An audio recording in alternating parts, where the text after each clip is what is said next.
എന്റെ അമ്മോ എത്ര വേണ്ടാന്ന് വെച്ചാലും ഇടയ്ക്കൊന്ന് മനസ്സ് പറക്കും. ഉച്ചയ്ക്ക് ഉറങ്ങാൻ പാടില്ല ഗൈസ്. ഉറങ്ങി എണീറ്റ ഒടുക്കത്തെ വിശപ്പായിരിക്കും.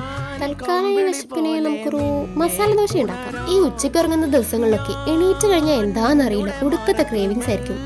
എന്താ ചെയ്യാ, തൽക്കാലം നമുക്ക് മസാല ദോശ കഴിച്ച് വിശപ്പടക്കാം. ഇതിനായിട്ട് ചൂടായ നെയ്യിലോട്ട് കടുക്, നല്ല ജീരകം, കടലപ്പരിപ്പ് ഇട്ട് മൂപ്പിച്ച് ഒരു അനിയൻ നീളത്തിലരിഞ്ഞതും ഇഞ്ചി, വെളുത്തുള്ളി, പച്ചമുളക് പേസ്റ്റും ആവശ്യത്തിന് സോൾട്ടും ചേർത്ത് സോട്ട് ചെയ്യാം. ഇനി ഇതിലേക്ക് കുറച്ച് മഞ്ഞൾപ്പൊടി ചേർത്ത് സോട്ട് ചെയ്ത് വേവിച്ച് വെച്ച പൊട്ടാറ്റോ കുറച്ച് വെള്ളം കൂടെ ചേർത്ത് വറ്റിക്കാം. ഫ്ലേവറിനായിട്ട് കുറച്ച് ഗരം മസാലയും ഇച്ചിരി കായംപൊടിയും കൂടെ ചേർത്ത് തിക്കാക്കി എടുത്ത മസാല റെഡി. ഇനി നല്ല ഭംഗിയിലൊരു ദോശയൊക്കെ അങ്ങ് പരത്താം. എനിക്ക് നെയ്യ് ഇഷ്ടമായതുകൊണ്ട് ഞാൻ ഈ ദോശനെ നന്നായി നെയ്യിൽ കുളിപ്പിച്ചിട്ടുണ്ട്.